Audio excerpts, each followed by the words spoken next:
गाड़ी वाले का ज्ञान। एक बड़ा दानी राजा था, उसका नाम था जानश्रुति। उसने इस आशय से कि लोग सब जगह मेरा ही अन्न खाएंगे, सर्वत्र धर्मशालाएं बनवा दी थी और अन्न सत्रादि खोल रखे थे। एक दिन रात्रि में कुछ हंस उड़कर राजा के महल की छत पर जा बैठे।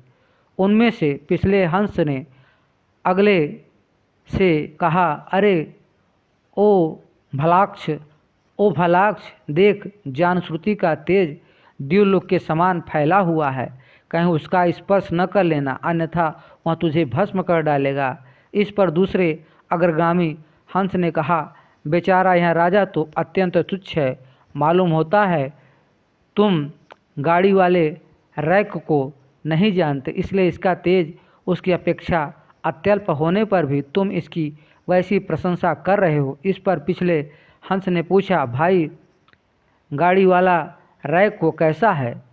अगले हंस ने कहा, भाई उस रैक की महिमा का क्या बखान किया जाए। जुआरी का जब पासा पड़ता है तब जैसे वह तीनों को जीत लेता है, इसी प्रकार जो कुछ प्रजा शुभ कार्य करती है वह सब रैक को प्राप्त हो जाता है। वास्तव में जो तत्व रैक को जानता है उसे जो भी जान लेता है वह वैसा ही फल प्राप्त करता है। जानश्रुति इस सारी बातों को ध्यान से सुन रहा था।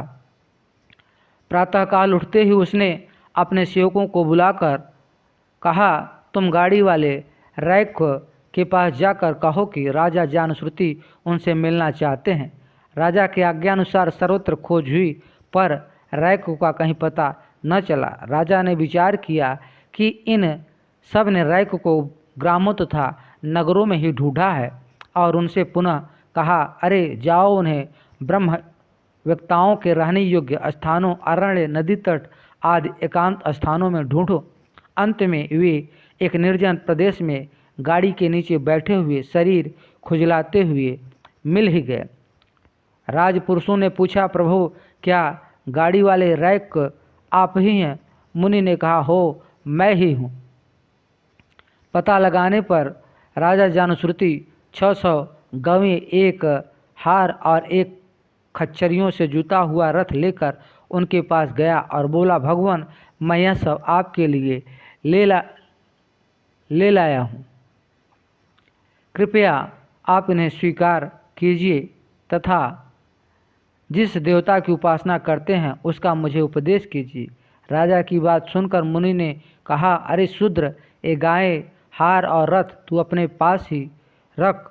यह सुनकर राजा घर लौट आए और पुनः दूसरी बार 100 गायें, एक हार, एक रथ और अपनी पुत्री को लेकर मुनि के पास गया और हाथ जोड़कर कहने लगा, भगवान आप इन्हें स्वीकार करें और अपने उपास्य देवता का मुझे उपदेश दे। मुनि ने कहा, हे शूद्र, तू फिर से ये सब चीज़ें मेरे लिए लाया, क्या इनसे ब्रह्म ज्ञान खरीदा जा सकता है? राजा चुप होकर बैठ गया। तदंतर राजा को धनादि के अभिमान से शून्य जाकर उन्होंने ब्रह्म विद्या का उपदेश किया। जहाँ रैक मुनि रहते थे उस पुण्य प्रदेश का नाम रैक्व पर्ण हो गया। छांदोग्य उपनिषद।